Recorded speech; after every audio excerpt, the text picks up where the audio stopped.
The Natalie Wood mystery is finally solved, and it's worse than anyone imagined. If there's one thing Hollywood knows how to do, it's bury the truth beneath glitz, fame, and silence. For over 40 years, Natalie Wood's death was wrapped in a story that sounded clean, convenient, and just believable enough. A beautiful actress, a weekend yacht trip, a tragic fall into dark waters. Case closed, or so they said. But what if the truth was never that simple? What if the very people closest to her, her husband, her co-star, even her boat's captain, knew more than they ever admitted? What if the evidence told a completely different story, one filled with bruises, broken fingernails, and silence bought with fear? What happened to Natalie Wood on that cold November night in 1981 wasn't just a tragedy. It was a carefully managed narrative designed to keep secrets buried. Until now. Because after decades of silence, shifting stories, and reopened investigations, the mask is finally slipping. And what's underneath is disturbing. This isn't a tabloid tale. This is the unraveling of one of Hollywood's darkest secrets, one that powerful people tried to seal shut. But the bruises don't lie. The evidence doesn't lie. And those who've stayed silent, their silence speaks volumes. This is the Natalie Wood case, stripped of excuses, and what you're about to hear changes everything. The body told a different story. When Natalie Wood's lifeless body was found floating in the cold Pacific waters on the morning of November 29, 1981, it should have been the moment truth took center stage. But instead, it marked the beginning of a 4-decade-long performance, one built on silence, sanitized reports, and suspiciously neat explanations. She was discovered face down, barely a mile from the yacht Splendor, wearing nothing but a thin nightgown and a down jacket. That alone raised questions. Why would a woman so terrified of water, someone who'd avoided it all her life, be out in the dead of night near the edge of a yacht, dressed in sleepwear, with no shoes, no flashlight, and no plan? Authorities were quick to call it an accident. They said she was trying to tie down a dinghy that had been clanking against the boat's hull and disturbing her sleep, that she slipped, fell, drowned. But the body told a different story, one that couldn't be smoothed over by press releases. Natalie's arms, legs, and face were covered in fresh bruises. Not the kind you'd get from stumbling on a boat deck or hitting the water. No, these looked like marks left by hands. Human hands. Grabbing, holding, forcing. Her wrists in particular showed bruising consistent with someone being restrained. There were scratches too, defensive ones. The kind you'd expect from someone who was trying to shield themselves from harm, or fighting back. And then there were her fingernails. Several of them were broken, jagged, bent backward, a chilling sign of desperation, like she had clawed at something, or someone, trying to hold on, trying to survive. But it gets worse. The down jacket she wore, often used to suggest she'd gone out voluntarily, was unzipped, loose, almost thrown on. Not how someone would dress themselves if they were planning to venture into the night. And it didn't even fit the narrative. Why would she leave the warmth of her cabin to fix a dinghy in the cold, dark water when she was terrified of drowning? The timeline was just as unsettling. The coroner estimated she'd been in the water for several hours before her body was found. And yet, no one had sounded an alarm. No emergency calls. No flares. No frantic radio messages. Just silence, for hours. Then there's the alcohol angle. Yes, her blood alcohol level was elevated, but not nearly enough to suggest she was so impaired that she'd stumble off the boat into her death. She wasn't blackout drunk. She wasn't even close. So the idea that she accidentally fell while drunkenly handling a dinghy? It starts to sound like fiction, a cover. When you piece it all together, the defensive wounds, the restrained-looking bruises, the broken nails, the eerie timeline, you're not looking at a woman who slipped and drowned.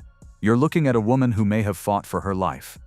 This wasn't just a body pulled from the water. It was a silent witness, screaming out the truth, one that nobody wanted to hear. And yet it was only the beginning. Because if the body contradicted the official story, what about the people who were supposed to protect her? One of them had a front row seat, and he just kept rewriting the script. Robert Wagner changed his story again and again. If Natalie Wood's body told one story, her husband Robert Wagner told another, and then another and another. Her version of events shifted so many times over the years that investigators stopped seeing them as updates and started recognizing a pattern. Every time new evidence surfaced, Wagner's story conveniently evolved to fit it. On the night Natalie disappeared, Wagner's original explanation was simple, almost too simple. He said everything had been peaceful. No arguments, no tension, nothing unusual. According to him, Natalie had just gone to bed early, and when he eventually checked their cabin around midnight, she was gone. He assumed unbelievably that she had taken the dinghy alone to shore. That single assumption should have set off alarm bells. Natalie Wood was terrified of dark water. She wouldn't even swim in a pool unless she could see the bottom. Yet Wagner wanted the world to believe that she casually took a small boat into freezing water in the middle of the night while wearing a nightgown. And that was just version 1. Because once investigators interviewed others on the yacht, Wagner's story started changing. First, he admitted there had been a small disagreement that evening. Nothing serious, he insisted. Then later he admitted the argument wasn't small at all. In fact, it involved Christopher Walken, Natalie's co-star. He accused Walken of encouraging Natalie to focus more on her career, something Wagner felt threatened by. But that wasn't the whole truth either. Years later, Wagner revised his story once more. This time, he finally acknowledged what witnesses and the captain had been saying for decades. The real argument wasn't between him and Walken, it was between him and Natalie. A heated, jealous, emotional fight. Something powerful enough to shake the entire atmosphere of that yacht. Even then, Wagner insisted everything settled down and everyone peacefully went to their cabins. But eyewitnesses on nearby boats heard something different. Multiple people reported hearing a man and woman arguing loudly on the Splendor that night, long after Wagner claimed everything was calm. They heard shouting, a woman crying, a voice yelling for help. These accounts directly contradicted Wagner's version of events. So unsurprisingly, the story shifted again. And perhaps the most suspicious detail of all, the timeline. Wagner waited nearly 4 hours before notifying anyone that his wife, one of the most famous actresses in America, was missing. 4 hours, on a dark ocean, with a woman who feared deep water. Not a single call for help, not a flare, not even a frantic search. Wagner later said he didn't know what to do, but investigators didn't buy that. He was an experienced boater who absolutely knew emergency protocol. That excuse felt less like confusion and more like stalling. As the years passed, Wagner continued adjusting his story. Every correction conveniently addressed whatever new evidence had surfaced. Bruises, arguments, witnesses, forensic details. It was never a confession, never direct, just slightly altered versions of the truth, each one carefully shaped to distance himself from whatever investigators had uncovered. By 2018, the inconsistencies had piled up high enough that the Los Angeles County Sheriff's Department made a rare and bold move. They officially named Robert Wagner a person of interest. Not a suspect, but not an innocent bystander either. Someone who knew more than he was admitting. And what did Wagner do then? He refused to speak to investigators again, completely. After decades of claiming he wanted to cooperate fully, he suddenly shut the door. And that silence said more than any version of his story ever had. But Wagner wasn't the only person acting strangely after Natalie's death. There was one more man on that yacht, a Hollywood star who walked away from the case with barely a word. And his silence would only make the mystery darker. Christopher Walken was there, but said almost nothing. 3 people were aboard the yacht that night when Natalie Wood disappeared. One of them ended up dead. One of them kept changing his story. And the third barely said a word for over 40 years. That third man was Christopher Walken. At the time, Walken was riding a wave of career success. He'd recently co-starred with Natalie in the sci-fi thriller Brainstorm, and their on-screen chemistry sparked rumors off-screen. Whether those rumors had merit or not, they were enough to provoke jealousy, especially from Robert Wagner. And yet, it was Walken who became the most silent figure in the entire case. Immediately after Natalie's death, Walken gave a brief statement, one that felt cold, rehearsed. He said he went to bed early, said he didn't hear anything strange, claimed he knew nothing about what happened. And then, he disappeared. Not physically. He went on to star in dozens of films, winning acclaim and fame, but emotionally, he vanished from the story, refused interviews, dodged reporters, declined to speak with investigators when the case was reopened. His silence wasn't just noticeable, it was deafening. People began to ask, why would the only neutral party on the boat, the only person not married to Natalie or working under Wagner, say nothing? Over time, theories began to swirl. Some believed he'd been told by lawyers to stay quiet. After all, Walken hired a criminal defense attorney just days after Natalie's body was found. That's not something an innocent bystander typically does unless they fear being caught in a legal crossfire. He had every right to protect himself, but in doing so, he also protected Wagner. Others thought he was afraid. According to the yacht's captain, Dennis Devern, Wagner had been furious that weekend, obsessively jealous over Walken's bond with Natalie. If Walken had witnessed something that night, something violent, something damning, staying quiet may have felt safer than telling the truth. And then there's the third theory, the one that casts Walken not as a coward, but as a protector. Some believe he stayed silent out of respect for Natalie's legacy and her daughters. That speaking out, especially if it confirmed a violent end, would have shattered what little dignity remained in the public memory of her life. But silence doesn't erase truth. It only delays it. Walken, by many accounts, was one of the last people to see Natalie alive. Witnesses confirmed he was present during the explosive argument between her and Wagner. That detail alone could have helped investigators establish motive, tone, and sequence, but he offered none of it. Even when the case was reopened in 2011, and investigators tried again to speak with him, his cooperation was minimal.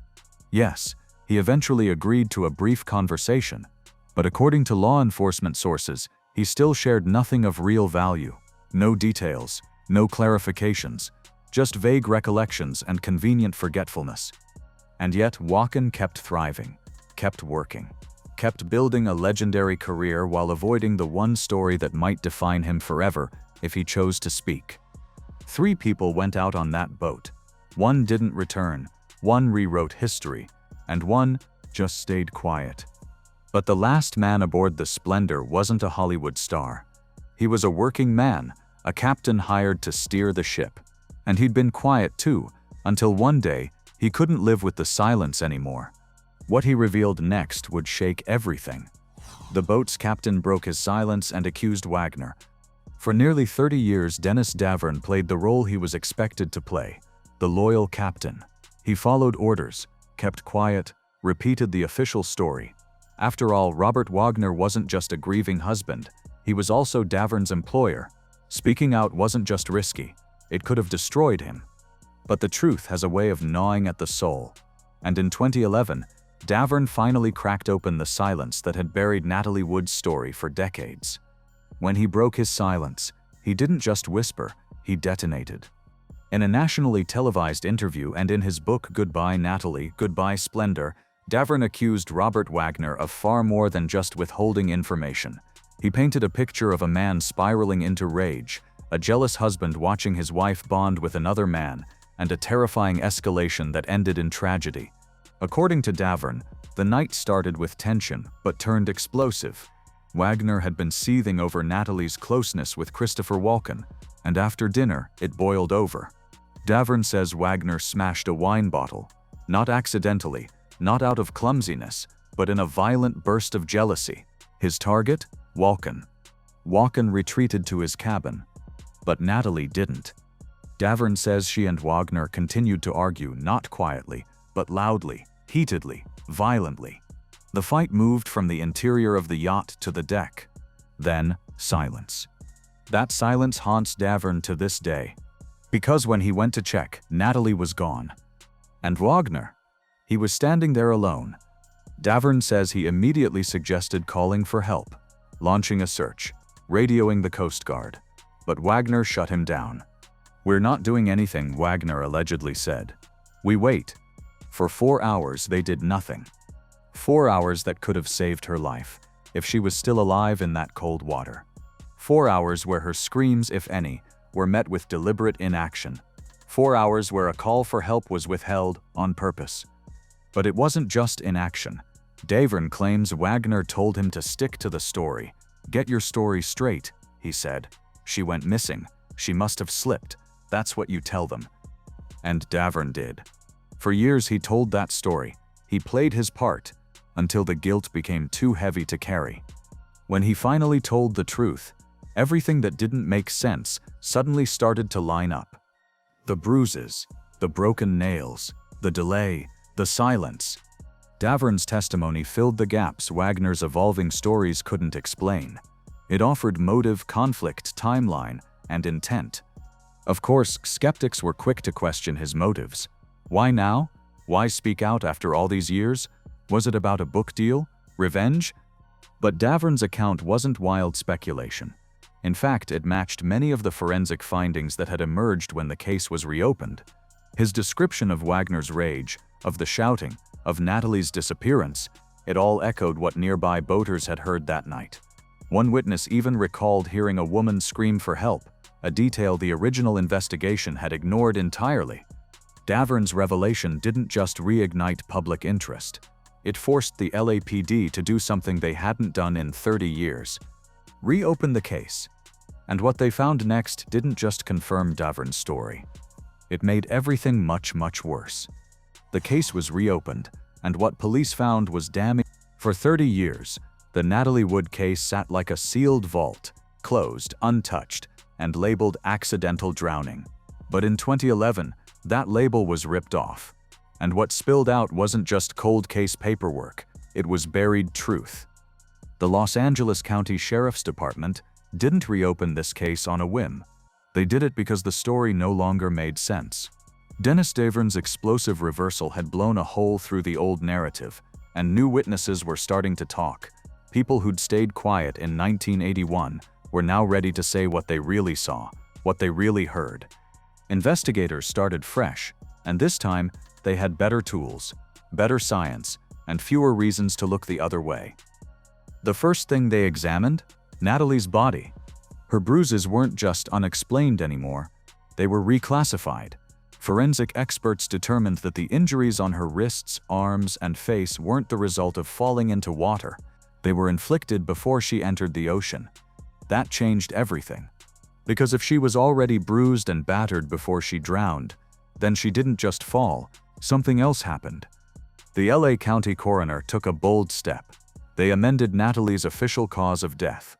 No longer just accidental drowning.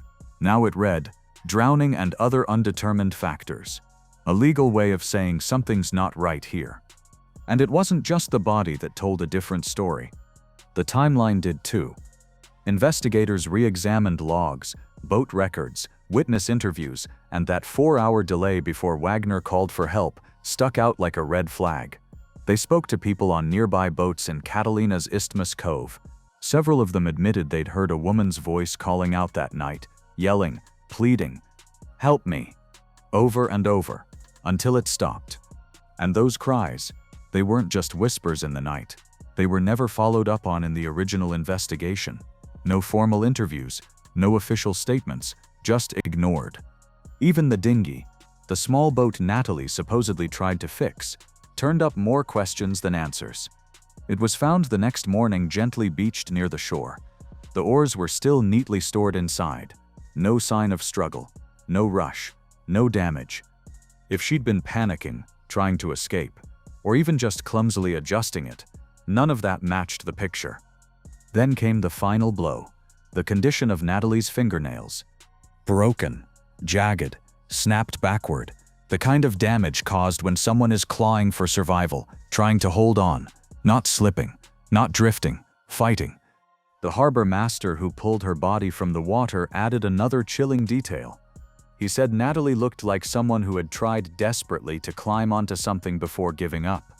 Her body showed signs of hypothermia, but more hauntingly, there was no water in her lungs. That meant only one thing. Natalie Wood may have already been unconscious or worse before she hit the water. The reopened investigation wasn't just poking holes in the original story, it was tearing it apart. And then, in 2018, investigators made it official. They named Robert Wagner a person of interest in Natalie Wood's death. The man who had spent decades presenting himself as the grieving widower was now under formal scrutiny, Not arrested, not charged, but on record, as someone who likely knew what really happened that night. And how did Wagner respond? The same way he always did. He went silent. Refused interviews, declined comment, shut the door completely. As one detective put it bluntly, he won't talk, because if he does, this all ends very differently. And they weren't done digging. New witnesses surfaced, people who had been afraid to speak in 1981, people who now confirmed hearing shouting, screaming, panic, and people who remembered seeing Wagner act strangely in the hours after Natalie vanished, more focused on image than emergency. The picture was clear now. This wasn't an accident that had gone unexplained. It was a cover-up that had gone unchallenged. Until now. And yet, through all of this, one voice had been sounding the alarm since day one. Not a detective, not a witness, not an actor. Her sister. And she never, ever believed it was an accident. Her sister has fought for decades, and she says it was murder. While the public accepted a tidy narrative, and the media quietly moved on, one woman never did. Lana Wood, Natalie's younger sister, never believed the headlines. Not for a second. From the moment Natalie's body was pulled from the water, Lana has stood firm. This wasn't an accident. This wasn't a misstep. This wasn't a mistake. It was murder. And she spent over 40 years trying to prove it. Most people might write off her claims as grief. A sister unwilling to accept the harsh randomness of fate. But Lana wasn't just grieving. She was angry. And more importantly, she knew things the public didn't. She knew Natalie's fears. She knew the truth behind the smiles. She knew what her sister was living through, long before the yacht ever left the harbor. Natalie was terrified of deep water. Ever since childhood. It wasn't just a discomfort. It was a trauma. She'd nearly drowned filming The Green Promise at age 10. That incident scarred her for life. She wouldn't go near deep water, let alone operate a dinghy in the dark, alone at night. So when Lana heard that Natalie had supposedly tried to secure a boat in rough waters while wearing a nightgown, she didn't just question it. She knew it was a lie. But her suspicions didn't end there. According to Lana, Natalie's marriage to Robert Wagner had always been turbulent. They had divorced once before, and Lana says Natalie was considering leaving him again in the weeks leading up to her death. That weekend trip to Catalina? Lana begged her not to go. But Natalie went anyway. And she never came back. Lana has gone toe-to-toe with Wagner for decades. She's confronted him in public, called for his arrest, written books, given interviews, handed documents to investigators. She's made it her life's mission to get justice for her sister, even when no one else was listening. People said she was doing it for attention. Others accused her of chasing headlines or money. But here's the thing. Lana's been saying the exact same thing since 1981. Long before there was a book deal. Long before the case was reopened. Long before anyone cared. And as it turns out, she was right. Everything Lana had said about Natalie's fear of water, confirmed by friends, co-stars, and family. Everything she said about bruises and injuries, matched by modern forensic analysis. Her claim that Wagner wasn't telling the truth, echoed by detectives who named him a person of interest. Even more damning? Lana says Natalie told her, in private, that she feared Wagner's jealousy, that he had a temper, that things weren't as perfect as they looked from the outside. And Natalie wasn't just thinking about leaving, she was planning it. Friends later confirmed she had discussed a second divorce. She was wrapping up the movie Brainstorm, and after that, she was done. Was that the trigger? Did Wagner know it was coming? Lana believes he did. She believes Natalie tried to stand up for herself that night, and it cost her everything. The bruises, the broken nails, the 4-hour delay, the screaming neighbors heard from their boats, the silence from Walken, the captain's confession, all of it. Every shattered piece of this story falls perfectly into place when seen through Lana's eyes.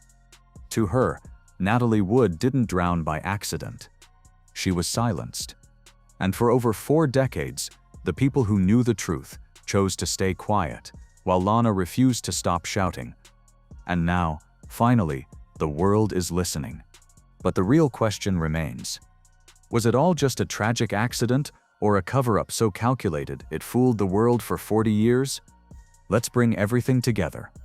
Final section. What really happened that night? After all these years, the story they told us about Natalie Wood just doesn't hold up. Not when you line up the bruises with the silence. Not when you compare the shifting alibis with the physical evidence. Not when you hear the screams and realize no one answered them. What happened aboard the Splendor on the night of November 28, 1981, wasn't just a tragic accident lost in the waves. It was something far darker. And now the pieces finally fit. A violent argument. Witnesses heard it. The captain confirmed it. A 4-hour delay. Unexplained. Unforgivable. A body pulled from the water with bruises no wave could cause. Fingernails snapped from a fight she likely never had a chance to win. And 3 men who all walked away from that boat, one rewriting history, one refusing to speak, and one finally breaking down to tell the truth. The official story tried to erase all of that. Tried to make her a victim of chance, of misstep, of circumstance. But Natalie Wood wasn't clumsy, she wasn't reckless, and she most definitely wasn't alone. The real story is brutal in its simplicity. Natalie Wood died after a night of rising tension, jealousy, and fear. She may have been pushed, she may have fallen, she may have fought back.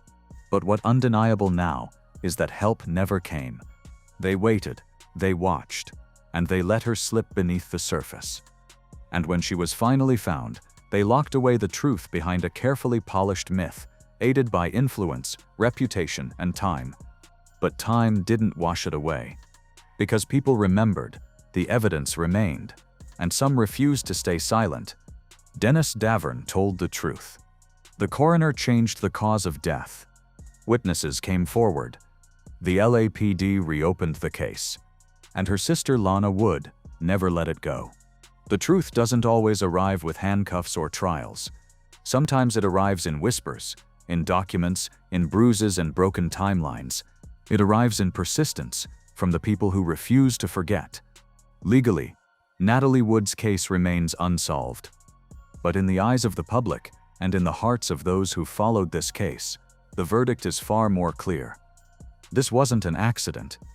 It was a tragedy built on silence, sustained by fear, and exposed by time. Natalie Wood deserved better in life and in death. And now, at last, so many years later, the mystery is no longer a mystery. It's a cover-up that's finally unraveled. If this story hit you as hard as it hit us, don't let it fade away. Natalie Wood was more than just a Hollywood icon. She was a sister, a mother, and a woman whose truth was buried for far too long. The more we talk about it, the harder it becomes for stories like hers to be erased. So if you believe the truth deserves a voice, hit that like button. Share this video with someone who still thinks it was just an accident. And don't forget to subscribe, because here, we uncover what others try to hide. We'll be back with more stories Hollywood wants you to forget. Until then, stay curious.